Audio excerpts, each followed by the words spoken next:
208 country के system में changing होती रहती है, मगर कॉन्स्टिट्यूशन ऑफ इस्लाम कल भी था, कुरान आज भी है और कयामत तक रहेगा। दुनिया खत्म हो जाएगी।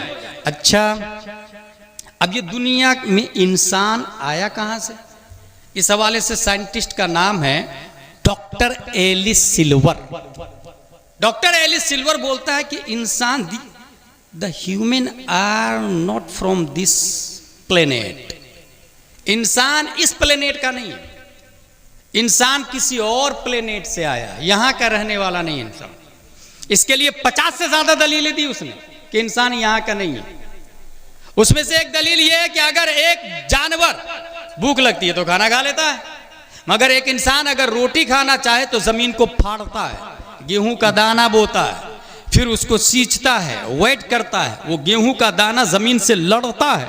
अगर जीत गया तो जमीन की छाती फाड़ के बाहर निकलता है, और अगर हार गया तो अपने वजूद को फना कर देता है। उसका नामो निशान जमीन में नहीं मिलता, नामो निशान मिट जाता है। अब अगर इस बात को समझ लिया आपने तो सुने, वो दाना जमीन को फाड़ के बाहर निकला, उस एक दाने में कई दाने लगे, उसका इंतजार किया, कंप्लीट हो गया तो काटा, कूटा, पीसा, फिर माँ और बहनों ने आटा में पानी मिलाया, गोला बनाया, बेलन पे डाला और बेला, फिर तवा पे डाला और रोटी को पकाया। पकाने के बाद अभी खाते नहीं, सेम प्रोसेसिंग सब्जी की होती है, चावल की होती है, मगर एक जानवर हैंड टू हैंड जाता है, कहीं भी खा लेता है। पता ये चला जानवर यहीं के रहने वाले हैं, इंसान यहाँ का रहने वाला नहीं है। इंसान वहाँ का रहने वाला है जहाँ रेडीमेड खाना मिलता है, जहाँ उसे बनाने की ज़रूरत नहीं पड़ती है। एक दलील ये दी उसने। दूसरी दलील डॉक्टर एलिस सिल्वर देता कि इंसान गर्मी में कूलर रिक्वायर्ड करता, एसी रिक्वायर्ड करता, ठंडी में हीटर रिक्वायर्ड करता है। जानवर तो ऐसा नहीं करते भाई साहब। इसका मतलब इंसान यहाँ का नहीं है, इंसान वहाँ का रहने वाला है जहाँ का टेम्परेचर, क्लाइमेट बॉडी के टेम्परेचर के मुताबिक है। उसे ओढ़ने के लिए किसी चीज़ की ज़रूरत नहीं पड़ती है, उसे गर्मी में कूलर और ठंडी में हीटर की ज़रूरत नहीं पड़ती है। नीस उसने तीसरी दलील दी, जानवर कहीं भी सो जाता है। आपने देखा नहीं, कुत्ता बिल्ली छछुंदर को कहीं भी सो जाता, मगर इंसान गद्दा रिक्वायर्ड करता है, इंसान तकिया रिक्वायर्ड करता है। इसका मतलब इंसान वहां से आया है जहां रेडीमेड गद्दे लगे हुए हैं, जहां तकिया लगा हुआ है, मगर कहां से आया है ये डॉक्टर एलिस सिल्वर ने नहीं बताया, ये ऑक्सफोर्ड वालों ने नहीं बताया, ये कैम्ब्रिज वालों ने नहीं बताया। ये जरूर बताया कि इस प्लेनेट का नहीं है, इस गोले का नहीं है, दूसरे गोले से आया है, मगर किस गोले से आया ये नहीं पता। अगर ये जानना है आपको तो ये first, second, third, fourth, fifth, sixth, seventh, 8th, 9th, 10th ये कॉन्वेंट में जाने की जरूरत नहीं पड़ेगी, ये सीबीएसई पढ़ने की जरूरत नहीं है, ये एबीसीबी और जोनी जोनी यस पापा में नहीं, ये जामिया अरबिया शम्सुल उलूम में आ जाए और उससे पूछे कि इंसान कहां का रहने वाला है, इंसान कहां से आया है। आप जरा बता दीजिए। न्यूटन की औलादे ये कह रही है इंसान इस प्लेनेट का नहीं है, आइंस्टाइन वाले बोलते हैं इंसान इस प्लेनेट का नहीं है, सीबीएसई वाले बोलते हैं इंसान इस प्लेनेट का नहीं है, यहूदो नसारा बोलते हैं इंसान इस प्लेनेट का नहीं है। तो आखिर ये इंसान आया कहां से? जामिया अरबिया शम्सुल उलूम वाले आप ही कुरान और हदीस से साबित करके बताए। तो यहाँ का एक अदना एदादिया का तालिबे इल्म बोलेगा, कुरान शरीफ जब पढ़ा तो उसमें लिखा हुआ था या आदम उस्कुन अंत व ज़ौजुकल जन्ना व कुला मिना रगदन हैथु शि'तुमा वला तक़रबा हादिहि शजरा फतकूना मिनज़ ज़ालिमीन। बात समझ में आ गई। इंसान जिस प्लेनेट से आया है वो कोई और नहीं, जन्नतुल फिरदौस। अल्लाह सुभान अल्लाह, नारे तकबीर, नारे रिसालत, अज़मते कुरान, अज़मते कुरान, नारे रिसालत, सुभान अल्लाह सुभान अल्लाह। इंसान जिस प्लेनेट से आया है वो जन्नत है। अच्छा, वहाँ बॉडी का टेम्परेचर क्लाइमेट के मुताबिक है, वहाँ खाना रेडीमेड है। आई वांट टू फिश, मछली हाजिर, वहाँ बनाने की जरूरत नहीं पड़ेगी। और जन्नत को जन्नत इसलिए कहते हैं कि वो घास से ढकी हुई है। वजह तस्मिया जन्नत की यही है, वो गद्दे की तरह घास से ढकी हुई है। जिस तरह गद्दा नरम होता है इसी घास भी नरम, ये जन्नत है। वहाँ इंसान सूरज का रेडिएशन है ही नहीं, सूरज का रेडिएशन नहीं है। अब आइए, चूंकि 98% आप लोग के बच्चे इंग्लिश मीडियम में पढ़ते हैं, हराम नहीं है, मगर जो अहमियत जितनी दे दी है ना, ये जरूर हराम है। पढ़ना हराम नहीं, मगर जितनी अहमियत दी जा रही है ये जरूर हराम है।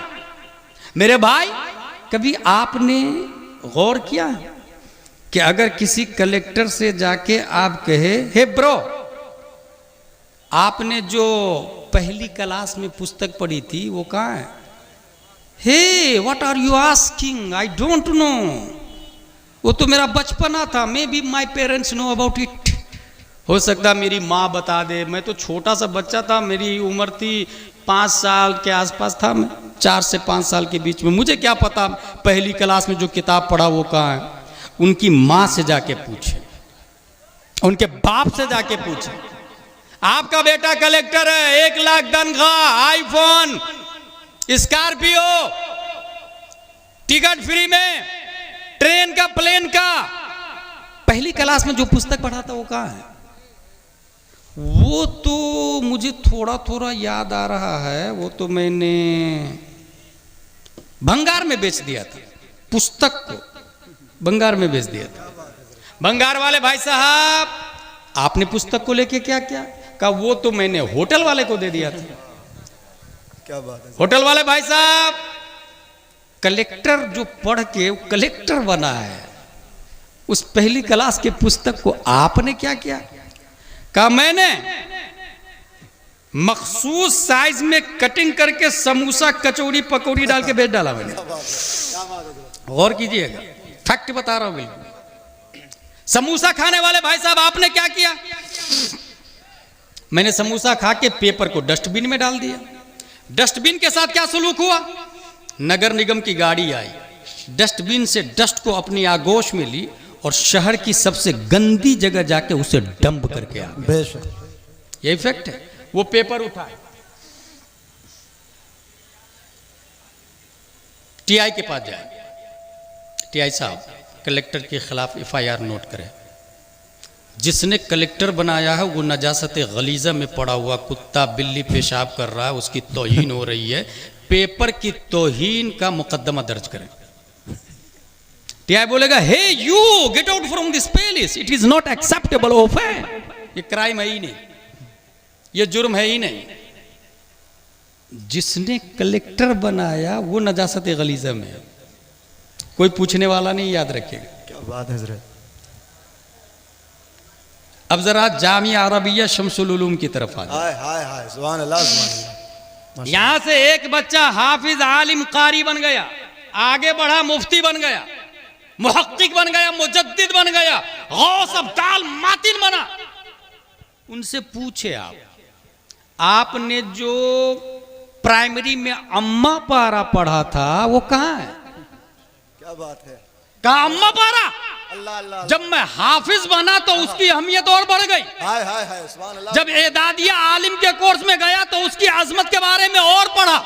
ऊला, सानिया, सालसा, राबिया, खामिसा, सादिसा, साबिया, सामिना, फजीलत, तखस्सुस फिल फिल्क, मुफ्ती बना तो पता चला उस अम्मा पारा के पेपर के बारे में आलिम नहीं, मुफ्ती नहीं, मुहक्किक नहीं, मुजद्दिद नहीं, मुफस्सिर नहीं, मुशर्रिह नहीं, अखवास नहीं, औताद नहीं, अफराद नहीं, सहाबा नहीं, अंबिया नहीं, रब का फतवा है, ला यमस्सुहु इल्लल मुतहहरून, बगैर वुजू के इस अम्मा पारा को छूना भी मत। सुभान अल्लाह, सुभान अल्लाह। नारे तकबीर, नारे रिसालत, हजरत अल्लामा मुफ्ती गुलाम जिलानी अजहरी साहब क़िबला, नारे तकबीर, सुभान अल्लाह, सुभान अल्लाह। पेपर बनता दरख्त से, दरख्त same, machine same, factory same, काटने वाला सेम, बेचने वाला सेम, साए सेम, मुश्तरी सेम, बाय सेम, लकीरें सेम, कलम सेम, हाइटनेस, वाइटनेस, फिटनेस,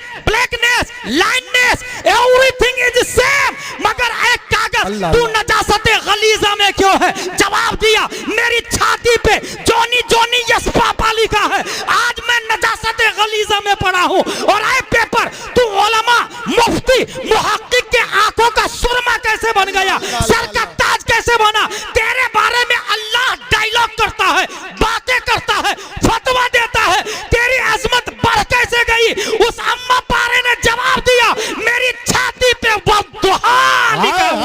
सुभान अल्लाह सुभान अल्लाह। नारे तकबीर, नारे रिसालत, अज़मत कुरान, रिफत कुरान, मसलके आला हजरत, सुभान अल्लाह माशाअल्लाह।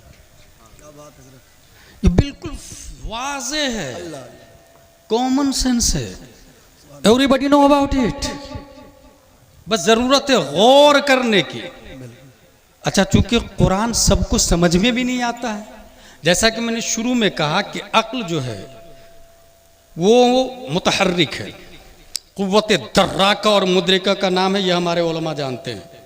ये जो अक्ल है तो वो कंटिन्यू चलती रहती है, गौर व फिक्र करती रहती है, मिन हैसो हिया खता करती है।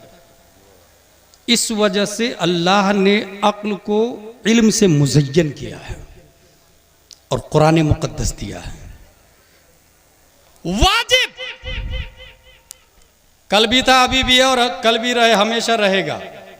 मुहाल कल भी नहीं था, अभी भी नहीं है, कभी नहीं हो सकता। बचा क्या? मुमकिन। हम लोग मुमकिन है भाई साहब, ये गोरखपुर मुमकिन है, ये इंडिया मुमकिन है, दुनिया मुमकिन है, आसमान मुमकिन है। कल नहीं था, अभी है, कल नहीं होगा, ये सब मुमकिन है। A question arise in our mind, हमारे नबी क्या है? वाजिब या मुमकिन?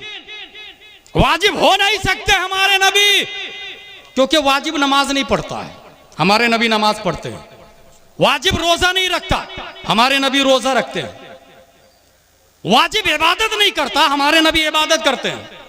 तो हमारे नबी वाजिब तो हो नहीं सकते, लेकिन मुमकिन भी तो नहीं समझ में आ रहा है ना भाई। हम भी मुमकिन है, नबी भी मुमकिन है। हम इशारा करते हैं तो कुत्ता नहीं आता, नबी इशारा करते हैं तो सूरज आ जाता है। मुमकिन भी समझ में नहीं आ रहा। हमारी उंगली से रोटी के 2 टुकड़े नहीं होते और नबी की उंगली से चांद फट जाता है। मुमकिन भी समझ में नहीं आ रहा है। इसी वजह से आला हजरत फरमाते हैं, वाजिब में अबदियत कहाँ, मुमकिन में ये कुदरत कहाँ। हैरा हूं, ये भी है खता, ये भी नहीं, वो भी नहीं, फिर है क्या? गायतो इल्लत सबब, बहरे जहां तुम हो सब, तुमसे बना, तुम बिना, तुम पे करोड़ों दुरूद। बात समझ में आ गई कि हमारे नबी करीब बवाजिब है, आम मुमकिनों की तरह से नहीं है। इसी वजह से लोग समझ भी नहीं पाते हैं। वमा अलैना इल्लल बलाग बोलने जा रहा हूँ मैं, क्योंकि माहौल गड़बड़ दिख रहा मुझको।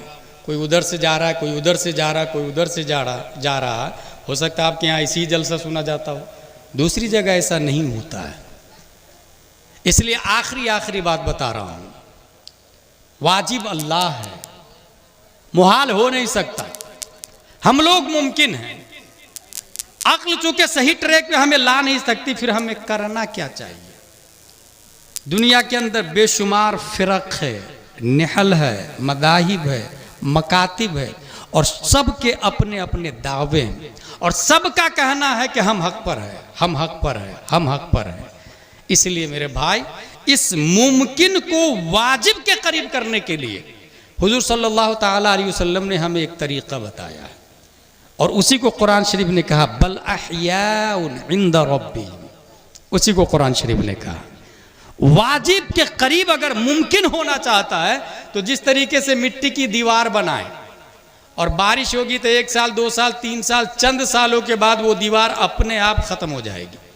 लेकिन आप उसी मिट्टी को मखसूस फॉर्म में ढाल के पका दे, अब वो ईंट की शक्ल इख्तियार कर ली है, तो लाल किला में बरसों रहा करती है मुमकिन।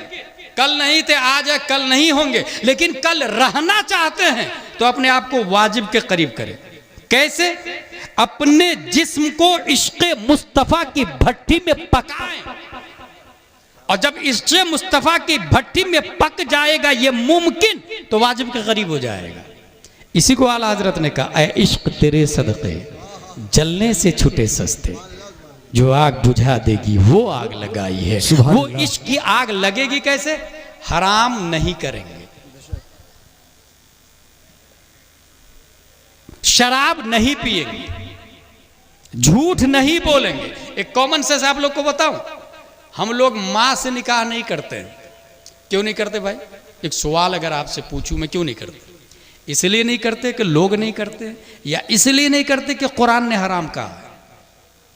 अगर आप कहेंगे इसलिए मैं नहीं करता हूं कि लोग नहीं करते हैं, तो यह दलील ही बातिल है, क्योंकि इस्लाम लोग के हिसाब से नहीं चलता, कुरान के हिसाब से चलता है। अब आप कहेंगे कुरान में आया है कि मां से निकाह नहीं कर सकते, हुर्रिमत अलैकुम उम्महातुकुम व बनातुकुम इला आखिर। जब कुरान में हराम आया है मां से निकाह करना, इसलिए नहीं कर रहे हैं, तो कुरान में हराम आया है झूठ भी बोलना, फिर इंसान क्यों बोलता है? नमाज छोड़ना भी हराम आया कुरान में, फवैलुल लिल मुसल्लीन अल्लज़ीना हुम अन सलातिहिम साहून, फिर इंसान क्यों छोड़ता? शराब पीना हराम कुरान में आया, इन्नमल खम्रु वल मैसिरु वल अंसाबु वल अज़लामु रिज्सुम मिन अमलि शैतान, फिर इंसान क्यों पीता है? इसका मतलब बाज बातों पर अमल करता है, बाज पर अमल नहीं करता है। नौबत वहीं जा रसीद, हालात आपकी निगाहों के सामने में मोस्टली इंसान। अच्छा, रस्म रिवाज में देखिए कैसा उलझे। अगर मैं ये ऐलान करूं गोरखपुर में ताजु शरिया मस्जिद बनानी है, कौन देगा पैसा? हजरत मेरी तरफ से 50,000, हजरत अजहरी साहब मेरी तरफ से 1 लाख, एक हाजी साहब खड़े हुए, हजरत मेरी तरफ से पूरा सरिया। 5 करोड़ की मस्जिद 1 साल में बन के तैयार, ताजु शरिया मस्जिद 5 करोड़ की 1 साल में। अब मैं ये ऐलान करूं उसमें मुफ्ती लाना है और एक हाफिज लाना, 2 इमाम रहेंगे, एक हाफिज एक मुफ्ती, दोनों की तनख्वाह 50,000 रुपये, कौन देगा? 12 लोग हाथ उठाए, साल में 1 बार बारी आएगी, जनवरी फरवरी मार्च अप्रैल मई जून जुलाई अगस्त सितंबर अक्टूबर नवंबर दिसंबर। जो लोग करोड़पति है उसमें से 12 लोग हाथ उठाए, साल में 1 बार बारी आएगी, कोई हाथ नहीं उठाएगा। इसका मतलब ये किसने बताया आपको मस्जिद बनाना सवाब का काम है? कहां लिखा भाई? किस किताब में लिखा? जिस किताब में ये लिखा मस्जिद बनाना सवाब का काम है, उसी किताब में ये लिखा है कि मल्लम यारिफ हक़्क़ लिआलिमिना फहुव लैसा मिन्ना। आप जाके मस्जिद की दीवार से पूछ ले, मस्जिद की दीवार साहब आप 5 लाख की हैं, बताइए ना गुस्ल में कितने फराइज है? मस्जिद की दीवार बोलेगी गुस्ल में 3 फराइज है, कुल्ली करना, नाक साफ करना, पूरे बदन पे पानी बहाना, दीवार बोलेगी। मेहराब मिंबर साहब आप मकराना से तशरीफ लाए हैं, आप बताइए ना वुजू में कितने फराइज है? मिंबर बोलेगा वुजू में 4 फराइज है, चेहरा धोना, हाथ धोना, मसा करना, पाँव धोना ना। झूमर साहब आप मुंबई से तशरीफ लाए, आप बताइए ना सुन्नी और वहाबी में क्या फर्क है? झूमर बताएगा। ये बिल्कुल हकीकत बोल रहा हूं। मस्जिद साइलेंट है, वायलेंट इमाम है। बेशक। मस्जिद साकित है, नातिक इमाम है। मस्जिद खामोश है, बोलता इमाम है। बेशक बेशक। इसलिए अगर मस्जिद 5 करोड़ की हो और इमाम नाजरा खां हो, गोरखपुर की जहालत का खात्मा नहीं होगा, बल्कि जहालत बढ़ती चली जाएगी। बेशक बेशक। और मस्जिद खजूर की शाख तना पत्तियों से बनी हुई हो और इमाम इमामुल अंबिया हो, तो मुक्तदी अबू बकर उमर उस्मान अली। हाय हाय सुभान अल्लाह सुभान अल्लाह। बेशक माशाअल्लाह। सो turn your thinking life, turn your style life, think your factor। हम क्या कर रहे हैं? रस्मों रिवाज में चल रहे हैं या ट्रू इस्लाम को पकड़ के चल रहे हैं? फैक्ट इस्लाम को पकड़ के चल रहे हैं मेरे भाई। यही वजह है कि इंसान राह रास्त से भटक चुका है। वो रस्मों रिवाज कुछ पर चलता है, स्पिरिचुअल ऑफ इस्लाम को नहीं देखता है। इस वक्त सिर्फ और सिर्फ मुसलमान नहीं, हर धर्म वाले कहते हैं कि हम स्वर्ग में जाएंगे, हर धर्म वाले कहते हैं, मगर करोड़ों रहमतें हो इमाम अहमद रजा खान पर। अल्लाह अल्लाह। उन्होंने एक तरीका बता दिया, तेरे गुलामों का नक्शे कदम है राह। अल्लाह अल्लाह अल्लाह अल्लाह। तो क्या बहक सके जो ये सुराग लेके चले, लहद में इश्के रुखे शाह का दाग लेके चले, अंधेरी रात सुनी थी चराग लेके चले। अच्छा, यही फिक्र जाते जाते ताजु शरिया अली रहमत दे के गए हैं। यही फिक्र दागे इश्क़े नबी ले चलो कब्र में, है चरागे लहद रोशनी के लिए। हाय हाय सुभान अल्लाह सुभान। नक्श पाए सगाने नबी देखिए, ये पता है बहुत रहबरी के। अल्लाह अल्लाह अल्लाह सुभान अल्लाह। तेरे गुलामों का नक्शे कदम है राह खुदा। हमें किसकी पैरवी करना है? ये देखना है कि हमें नेक लोग ने क्या किया। बेशक। नबी के गुलाम कौन है? 80 हिजरी में कूफा में इमाम आजम पैदा हुए, नबी के गुलाम है, तेरे गुलामों का नक्शे कदम बह रहा है खुदा। 470 हिजरी में जीलान की धरती पर शेख अब्दुल कादिर जीलानी पैदा हुए, नबी के गुलाम है, तेरे गुलामों का नक्शे कदम है राह खुदा। 533 हिजरी में संजर की धरती पर ख्वाजा गयासुद्दीन की पीठ से ख्वाजा मोइनुद्दीन चिश्ती पैदा हुए, नबी के गुलाम है, तेरे गुलामों का नक्शे कदम है राह खुदा। और नीचे आ जाए 1272 हिजरी में नकी अली खां की पीठ से बरेली की धरती पर नबी के गुलाम अहमद रजा खान पैदा हुए, तेरे गुलामों का नक्शे कदम है राह खुदा। यही नहीं बल्कि 1310 हिजरी में उसी बरेली की धरती पर आला हजरत की पीठ से मुफ्ती आजम हिंद पैदा हुए जो अब्दुल मुस्तफा हैं, तेरे गुलामों का नक्शे कदम है राह खुदा। यही नहीं 1322 हिजरी में धामनगर की धरती पर शेख अब्दुल मन्नान की पीठ से हुजूर मुजाहिदे मिल्लत पैदा होते हैं, नबी के गुलाम है, तेरे गुलामों का नक्शे कदम है राह खुदा। वो क्या बहक सके सुभान अल्लाह सुभान अल्लाह। नारे तकबीर, नारे रिसालत, माशाअल्लाह माशाअल्लाह। कंफ्यूजन दूर, इस्लाम ट्रू है और दीनी तालीम से अफजल कोई तालीम नहीं। यूट्यूब पर एक हमारी तकरीर है, विच एजुकेशन इज बेटर। ऑक्सफोर्ड वालों ने बाज़ाब्ता ये तहकीक की है, जिस एजुकेशन में 3 C हो वो एजुकेशन सक्सेस है। कैरेक्टर, कॉन्फिडेंस, क्रिएटर, जिसमें अखलाक हो, एतमाद हो और ईजादी जहन हो, तख्लीकी जहन हो। अगर अखलाक की बात करें, अखलाक की, तो बाज़ाब्ता अब्राहम लिंकन ने यह कहा था, education does not mean teaching people what they don't know, it means educating them to behave as they don't behave. Education नाम पढ़ाने का नाम नहीं है भाई साहब, बद अखलाकों को अखलाकमंद बना देना, इसका नाम एजुकेशन है। अगर इस पैराग्राफ में इस्लाम को देखेंगे आप तो बाज़ाब्ता नबी का जुमला है, बुइस्तु लिउतम्मिम मकारिमल अखलाक, मेरी बेअसत अखलाक को पूरा करने के लिए है, मेरा वजूद ही अखलाक को पूरा करने के लिए। नून वल कलम वमा यस्तुरून व इन्नका लअला खुलुकिन अज़ीम नबी के बारे में आया। दुनिया में कोई ऐसा अखलाकमंद होगा, आपसे कोई कह दे यहाँ रुको मैं आ रहा हूँ, कितनी देर इंतजार करेंगे आप? 5 दिन, 5 मिनट, 10 मिनट, 1 घंटा, 2 घंटा? नबी ने 3 दिन तक इंतजार किया है। अखलाक की इससे ऊंची दलील किसी और के पास होगी? सिर्फ यही नहीं, एक बहुत भारी दलील दे रहा हूं आप लोग को। जंगे बद्र में जब नबी सल्लल्लाहु अलैहि वसल्लम जा रहे थे तो रास्ते में एक कुतिया अपने बच्चे को दूध पिला रही थी। जानते नबी ने क्या किया? सहाबी को लगा दिया हिफाजत करने के लिए, सुभान अल्लाह, कि कहीं कुत्ते के बच्चे को डिस्टर्ब ना हो। हाय हाय हाय, क्या बात है। वो दूध पिला रही है कुतिया अपने बच्चे को, तकलीफ नहीं होनी चाहिए, और कहीं फौज कुचल न डाले, अल्लाह अल्लाह, फौज कुचल न डाले। नबी ने बाज़ाब्ता सहाबी को लगा दिया वॉचिंग के लिए। इससे बड़ा अखलाकमंद कोई दुनिया में हो सकता है? हाय हाय, सुभान अल्लाह सुभान अल्लाह, माशाअल्लाह। एक मरतबा एक सहाबी से नबी ने कहा, जब सहाबी ने पूछा मेरे लिए कौन सा अमल अफजल है, कहा नमाज पढ़ो और नाखून कटाओ। What is the communication between नमाज एंड नाखून, प्रेयर एंड नीड? नमाज और नाखून में कौन सा कनेक्शन है भाई? कौन सा कंपोजिशन है? नमाज फर्ज है, नाखून काटना फर्ज वाजिब नहीं, मुस्तहब है। लेकिन नबी क्या फरमा रहा है? नमाज पढ़ो और नाखून काटो। जानते हैं वजह क्या थी? उनके नाखून बड़े बड़े थे, वो बकरी से दूध निकालते थे, अल्लाह अल्लाह अल्लाह, और उसमें नाखून लगता था बकरी के थन में, तो बकरी को तकलीफ होती थी, और जानवर को तकलीफ देना हराम है, ये सिर्फ हमारे नबी जानते हैं। हाय हाय, सुभान अल्लाह सुभान अल्लाह।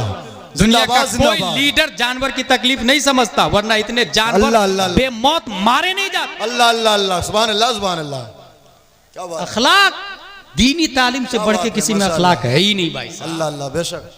विच एजुकेशन इज बेटर?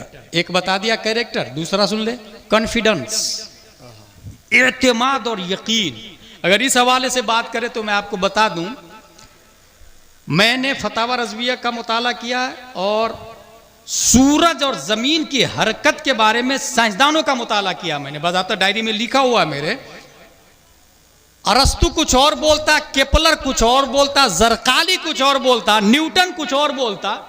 जो कुव्वत जमीन को चांद के गिर्द फिराती है वो ग्रेविटी है, कशिश फिक्ल है।